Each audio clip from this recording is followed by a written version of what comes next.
예수 그리스도는 기독교인들만의 스승이 아닙니다. 예수님은 창조주로부터 이 지구별에서 살아가고 있는 온 인류의 구원자로 임명을 받으셨고 인류의 영적 스승으로 세상에 오셨습니다. 하나님과 예수 그리스도는 인간이 만든 관념의 틀에 갇힐 수 있는 그런 존재가 아닙니다. 하나님의 은혜, 예수 그리스도의 사랑은 온 인류를 향한 것입니다. 주님의 사랑은 모든 분리의 장벽, 단절의 베일을 관통하는 사랑입니다. 로마서 10장 12절 말씀 화면에 유대인이나 헬라인이나 차별이 없음이라. 한 분이신 주께서 모든 사람의 주가 되사 그를 부르는 모든 사람에게 부요하시도다. 유대인이든 헬라인이든 기독교도건 불교도건 여타 어느 종교인이건 무신론자건 당신을 부르는 모든 사람에게 부요함을 주시는 분, 풍성한 은혜를 내려주시는 분이 바로 예수 그리스도이십니다. 예수님에게 종교, 종파, 사상의 구분 같은 것은 아무런 의미가 없다는 말입니다. 따라서 우리가 주님의 제자라면 에고가 만들어 놓은 이 모든 관념의 틀, 분리의 장벽을 넘어설 수 있어야 합니다. 그것이 주님께서 우리에게 진정 바라시는 것입니다. 여기서 예수님이 인류의 구원자라는 말은 구원에 이르는 길을 시범 보여주신 존재라는 의미입니다.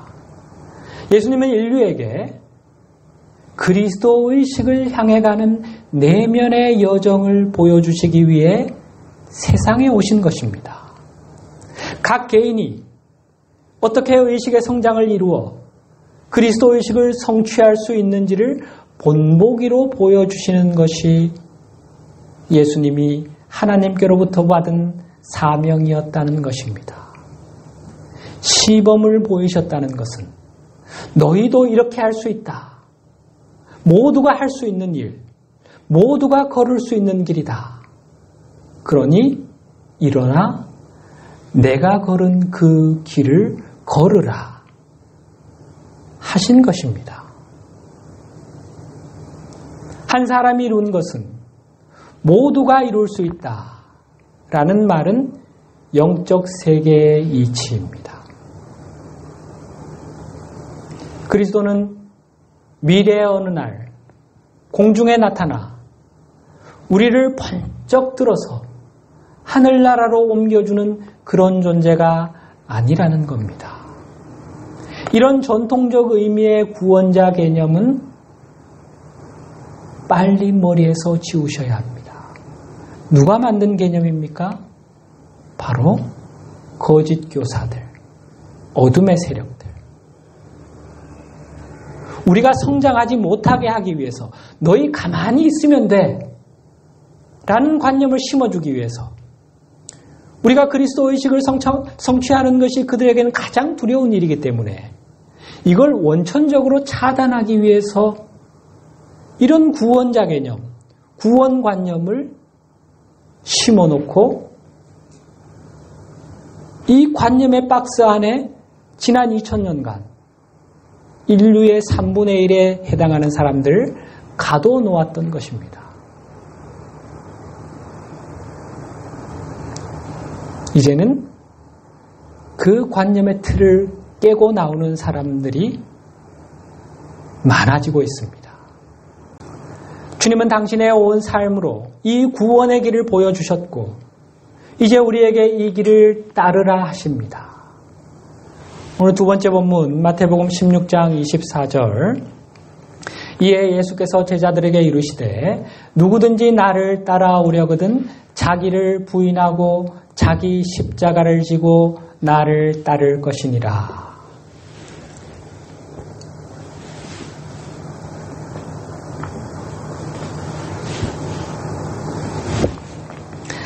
자기를 부인하고 거짓 자기, 에고가 진짜 나가 아님을 부인하고 영체를 극복하고 어둠의 세력들을 물리치고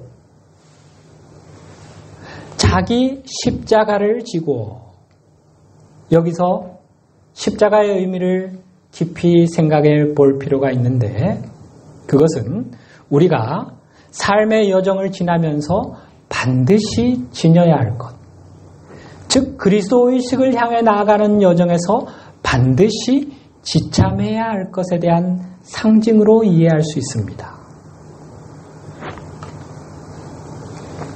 영적 여정에서 우리가 반드시 지녀야 할 것, 첫 번째는 삶의 목적에 대한 분명한 이해입니다. 삶의 본질은 영혼의 영적 여정이며 이 여정의 목적은 성장, 곧 의식의 성장입니다. 그리스도의 장성한 분량이 충만한 데까지 이르는 것, 즉 그리스도 의식에 이르기까지 성장하는 것이 우리가 이 삼사라의 바다를 항해하는 이유입니다. 예수님의 공생애는 의식의 성장을 이루어 윤회를 벗고 승천하는 길을 시범 보여주시는 의미였고, 십자가는 그 성장의 완성을 의미하는 것이었습니다. 너희가 이 윤회에 거친 바다를 무사히 통과하여 아버지의 집으로 돌아오기 위해서는 너희 의식을 높여야 한다. 의식의 성장을 이루어야 한다. 이 목적의식을 가슴에 지녀라 하시며 우리에게 그 본을 보여주신 것입니다. 영적 여정에서 반드시 지녀야 할 것 두 번째는 책임감입니다. 삶은 누구도 대신해 줄 수 없는 것이지요. 성장의 여정에서 자신의 의지와 노력은 필수 불가결한 요소임을 깨닫고 자기 삶에 책임질 줄 알아야 합니다. 자신의 구원에 대해서도 스스로 책임질 줄 알아야 합니다. 주여 믿습니다 하며 가만히 앉아 있으면 어느 날 하늘에서 구원자가 나타나 나를 천국으로 옮겨줄 거야. 이런 생각은, 영적 스승님들은 이런 그릇된 믿음을 가리켜 과대망상이라고 하십니다. 그렇게 해주고 싶으셔도 그럴 수가 없는 것이 창조주 하나님께서 규정하신 절대 법칙인 자유의지의 법칙 때문입니다. 반드시 스스로의 선택과 결정, 의지로 승천을 이루어내야 한다는 것입니다. 물론 우리가 아버지 집으로 돌아가야겠다고 결심만 하면 주님은 당신이 하실 수 있는 모든 방법을 총동원해서 우리의 귀향을 도우십니다. 내 삶, 내 구원은 내가 책임져야 한다는 것, 우리 인류의 구원은 우리 스스로 책임져야 한다는 것, 이러한 책임감이 우리가 반드시 지니고 가야 할 십자가라고 할 수 있습니다. 지난 2000년간 기독교 교회가 놓쳐온 것이지요. 가만히 있으면 돼. 주여 믿습니다 하면서 가만히 앉아 있으면 돼. 내 구원은 예수님이 책임지시는 거야. 책임을 떠넘겼습니다. 영적 여정에서 반드시 지녀야 할 것, 세 번째는 카르마에 대한 이해입니다.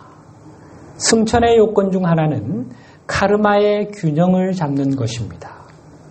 즉 우리가 수많은 생애 동안 쌓아온 카르마를 소멸해야만 그리스도의식을 온전히 성취할 수 있고 비로소 본향으로 돌아갈 수 있는 자격이 주어지게 됩니다.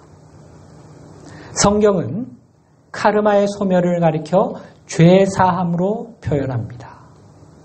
죄 사함을 받음으로써만 구원을 얻을 수 있다. 이렇게 표현하지요. 카르마를 소멸하기 위해서는 먼저 카르마의 법칙을 이해하고 그것을 내 삶의 한 부분으로 받아들일 수 있어야 합니다. 우리가 삶에서 만나는 온갖 고난, 시련, 고통들, 그 원인이 뭡니까? 하나님의 징벌입니까? 내가 잘못해서 징벌을 받고 있는 겁니까? 모두 내가 지은 업보들이 아닙니까? 징벌적 개념이 아니라고 했지요. 카르마의 법칙에 따라 그렇게 내가 이전 생애들에서 지은 것들이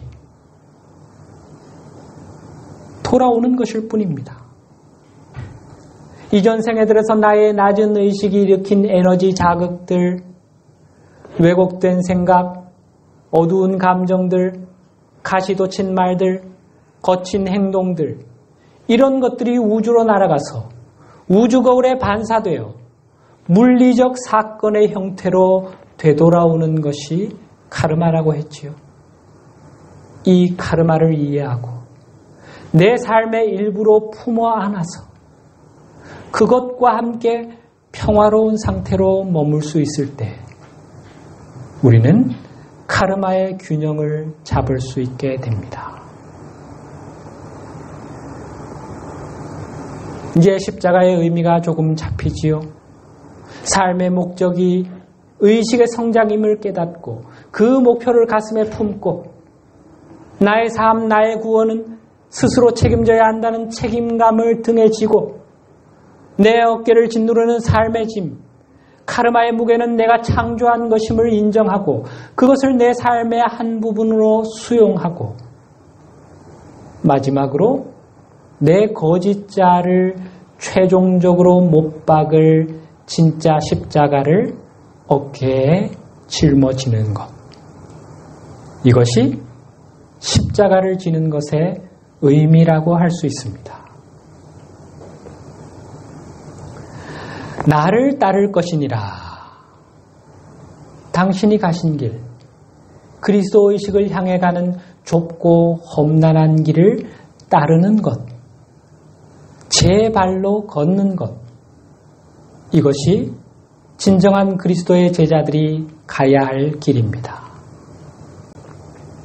지난 2주간에 걸쳐 우리는 구약의 신 여호와의 실체에 관해서 살펴보았지요. 여호와는 유대인들의 집단의식이 창조한 집단영체라는 사실을 확인할 수 있었습니다. 기독교 초기에 성경이 오늘날의 형태로 결정되는 과정에서 타락한 존재들이 고대 유대교의 경전들, 즉 우리가 구약이라 부르는 그것을 기독교 성경에 편입시켰다고 했지요. 이것은 예수님이 원하셨던 것이 아니라고 했습니다. 말씀드렸다시피 예수님은 여호와라는 이름을 단 한 번도 입에 올리신 적이 없습니다. 그 이유는 너무나 자명합니다. 당신이 아시는 하나님, 우리 영혼의 아버지이신 하나님은 구약의 신인 여호와가 아니었기 때문입니다. 따라서 가짜 신인 여호와, 그 여호와가 주인공인 구약의 경전들을 기독교 성경에 편입할 이유가 없었던 거지요. 그래서는 안 되는 것이었습니다. 예수님은 그리스도교 운동이 유대교의 유산으로부터 자유롭기를 바라셨고 또 기독교 사상이 유대인들의 집단의식과 신념의 체계의 울타리를 훨씬 뛰어넘는 보편적인 것이 되기를 원하셨습니다. 또 하나의 독선적, 폐쇄적 종교가 생겨나길 결코 바라지 않으셨다는 겁니다. 이러한 사실을 아는 추락한 존재들은 당연히 예수 그리스도의 뜻을 좌절시키려 했겠지요. 그 반대의 길로 기독교를 이끌어 가려고 했습니다. 그 그들이 유대교의 경전을 성경에 편입시키려 했던 주요한 이유 중 하나는 유대인들의 의식을 장악하기 위해 자신들이 창조한 거짓 신 여호와를 기독교 경전 속에 슬쩍 끼워 넣기 위한 것이었습니다. 결과적으로 이러한 그들의 의도는 아주 절묘한 묘책이 되었습니다. 유대교의 경전들이 성경에 편입되지 않았더라면 기독교인들의 마음에 이스라엘이 성지라는 개념은 애초에 존재하지 않았거나 아주 희미했겠지요. 그랬다면 성지를 수호할 일도 없었겠지요.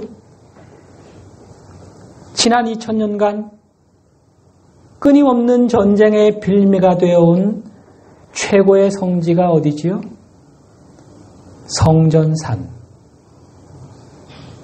예루살렘 구시가지에 위치한 곳인데 예루살렘 성전이 있었던 곳으로 유대교에서 가장 신성시하는 지역입니다. 유대교 전통에 따르면 모리아산으로 불리는 이 성전산은 아브라함이 이삭을 희생제사로 바치려 했던 곳입니다. 유대교 경전들이 성경에 편입됨으로써 이곳이 기독교의 성지도 되어버렸습니다. 유대교의 성지, 기독교의 성지, 또 이슬람교의 성지 중 하나이기도 하지요.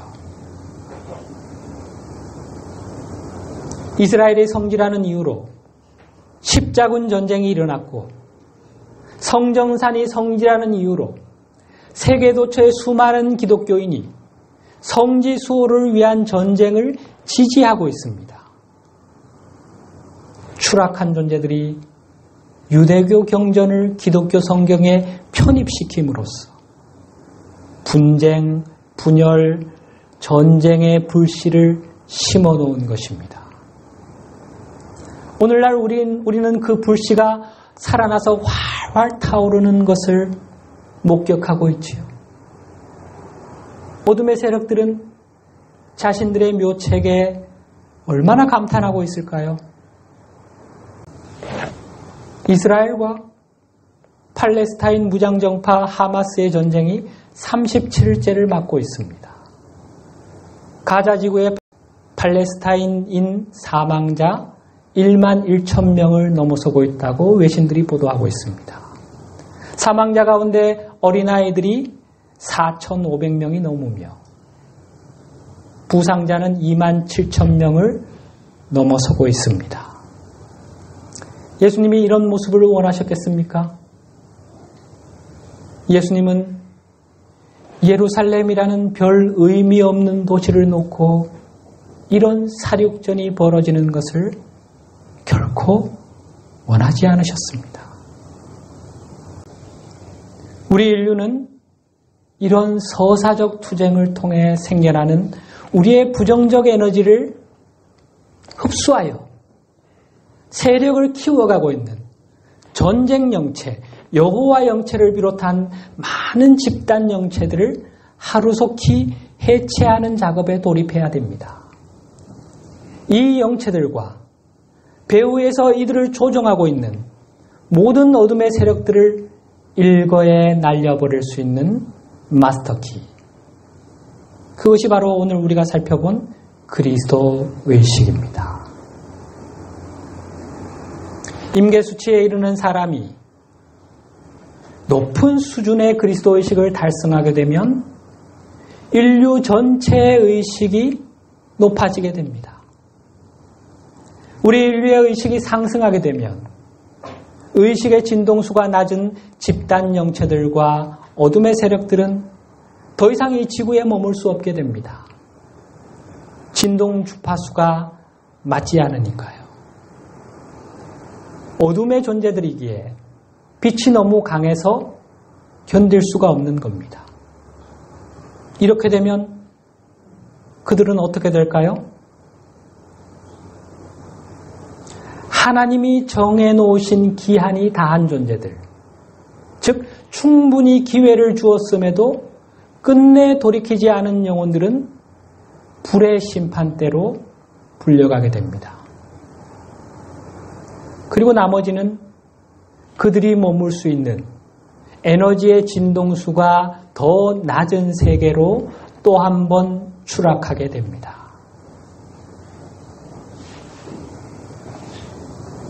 우주에는 영적 주기가 있습니다. 우리 인류는 지금 중요한 영적 전환의 시기를 지나가고 있습니다. 머지않아 세계 도처에서 예수님이 보여주신 높은 수준의 그리스도의식에 도달하는 영혼들이 우후죽순처럼 일어나게 될 겁니다. 살아있는 그리스도가 깨뽑듯이 튀어오르게 될 겁니다. 2000년 전 주님께서 뿌려두신 씨앗이 무르익어서 추수할 때가 되었기 때문입니다. 그리스도의 재림은 바로 이런 방식으로 이루어지게 될 겁니다. 예수님과 의식을 조율하고 있는 수만 명의 사람들이 자신의 개인적인 그리스도의식을 표현함으로써 말이지요. 그리고 이들에 의해 인류 전체의 의식이 들어 올려지게 되고 비로소 우리 지구별은 주님께서 말씀하신 천년왕국, 황금시대로 진입하게 됩니다. 이것이 예수님께서 준비하고 계신 재림의 그림입니다. 다음 주에 뵙겠습니다.